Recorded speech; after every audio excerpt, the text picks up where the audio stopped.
Bonjour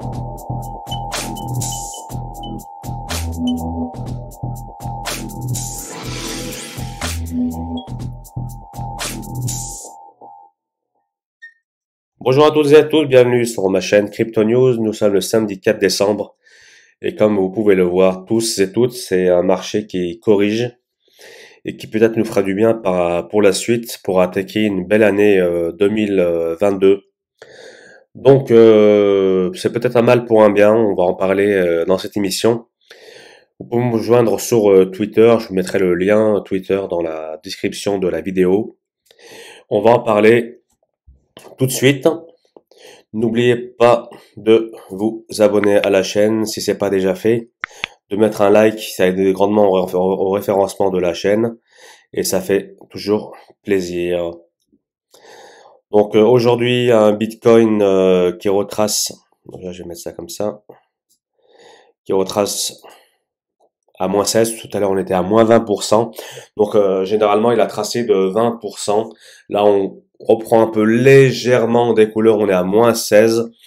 Donc un Bitcoin à 47 500, un Ethereum à 3 980 $, Binance Coin à 550, moins 10, Solana à moins 17, 194 $, Cardano 1,37, moins 17, XRP 0,78, on a passé en dessous des 20%, Polkadot 28 $, moins 22% pour lui, Terra Luna 57 $, retracement de moins 15, Dogecoin qui a apparu 0,16 centimes à moins 20%.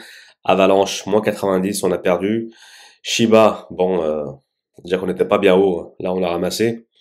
Moins 17. Crypto.com avec le token CRO, 0,55, moins 19. Donc généralement on est entre moins 16 et moins 25%. Donc c'est sûr que les portefeuilles ça m'énuise, hein, ça m'a fait bizarre aussi.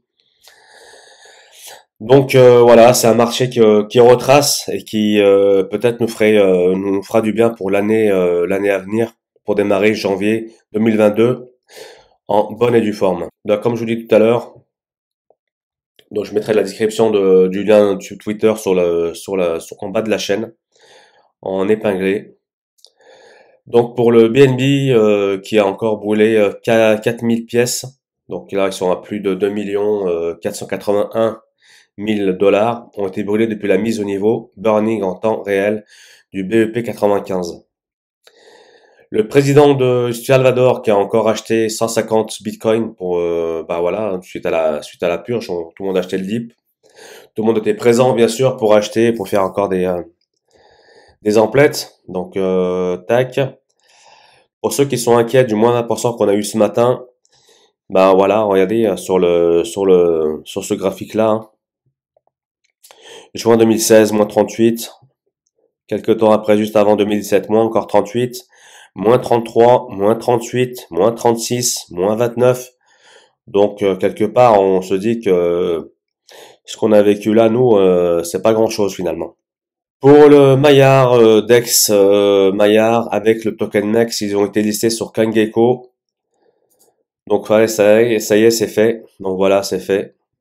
Ils ont été listés, donc on peut voir un peu le prix actuel, le pourcentage, le ticker MEX, et puis on peut voir aussi, là il y a eu l'offre totale et l'offre maximale, ça il y avait pas il y a quelques temps, donc ça ils l'ont rajouté, donc ça fait plaisir.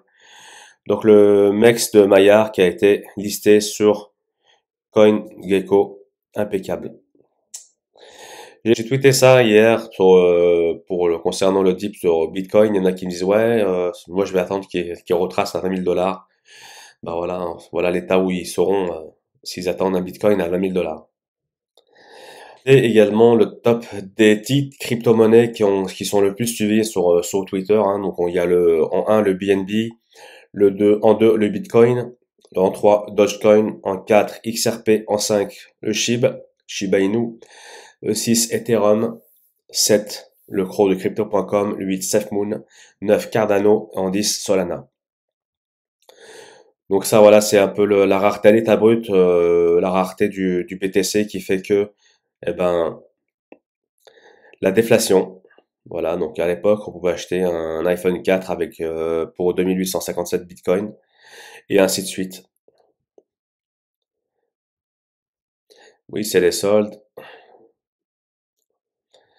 J'avais tweeté ça, c'était pas mal aussi. Donc la chute du bitcoin qui ne sera pour nous, je pense, bénéfique. Ori, un jeu Play to Earn qui fait gagner des NFT. Donc c'est un nouveau jeu qui a été mis en place. Je suis allé voir un petit peu vite fait sur Twitter.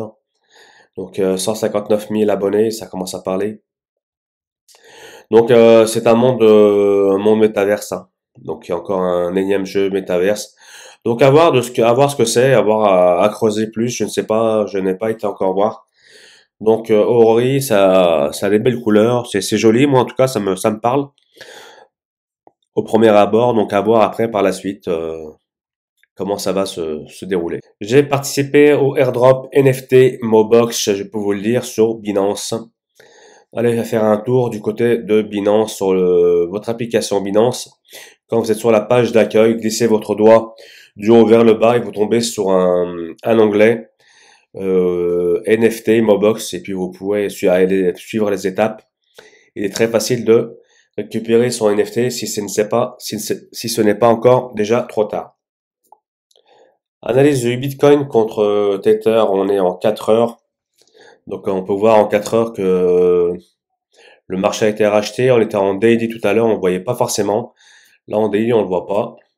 Donc en 4 heures, on arrive bien à voir que le marché a été racheté et que la bougie qu'on a faite cette nuit de -20, eh ben à l'heure où je tourne cette vidéo, on est déjà à -11. Donc elle est moins pertinente. Donc le marché a été racheté, donc c'est pas mal.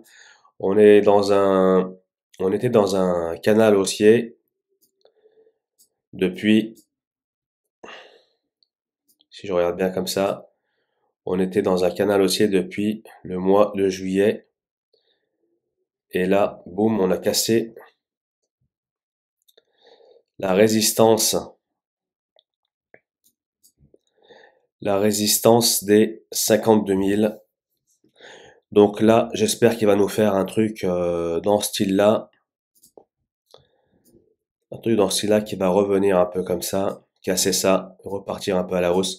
Qu'on fasse pas un range ici, on commence à ranger, consolider. S'il n'y a pas d'acheteur à ce niveau-là, on va faire, on va descendre plus bas. Donc, j'aimerais pas qu'on se retrouve dans ce scénario-là. Donc, j'espère qu'on va passer au-dessus de cette résistance et ensuite consolider là. Mais faut pas qu'on reste dans cette zone-là, quoi.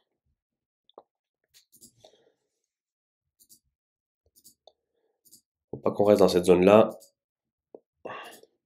Plutôt par-ci, par-là, mais pas ici, quoi. On passe sur Ethereum, on est contre le dollar. En 4 heures, on voit que le marché a été racheté également. On casse la résistance des 3971 $. On repasse au-dessus. L'AMA 50 qui croise l'AMA 21. Donc, signal de retournement potentiel. Donc, à mon avis, on a un peu des volumes ici. Le RSI qui nous reprend un peu des couleurs. Au 31, on était en survente, on était à 20, 26. On repasse au-dessus de la zone moyenne la borne entre les 30 et les 70. Donc ça fleure bon pour Ethereum. Je vous passe le Sand. J'ai effacé ça. Je vous passe le Sand contre l'USD. On est en 4 heures, c'est pareil. Donc je trace une ligne de tendance. Là, c'est pareil, on l'a racheté. Donc là, ça repart à la hausse. On était à 8 $, on passe à 5,31 $ à l'heure où on tourne. Donc le marché a été racheté, ça repart par le haut, on reprend un peu des vitamines et on verra ce que ça donne par la suite pour Sandbox, mais ça reprend des couleurs. EGLD, pareil, j'avais retracé les Fibonacci. Donc là, on est en train de travailler le 0,38,2. Si le 0,38,2 passe, on passe au-dessus et ainsi de suite. Ça a été vachement travaillé. On voit que le 0,38,2 de Fibonacci a été vachement travaillé. Donc rejeté plusieurs fois sur cette même ligne. Donc on verra ce qui nous fait. Est-ce qu'on passe? Est-ce qu'on passe si je passe en 1 heure? On peut le voir. Ah, on est passé au-dessus. Donc à mon avis, on a un peu des volumes.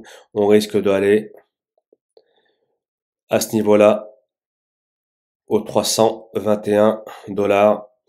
Nous sommes actuellement à 302. On peut aller jusqu'à 321 $ sans problème pour soit être rejeté sur cette borne-là ou soit retraverser. Retraverser. Là, on y va. Donc là, 321 $ vont être achetés.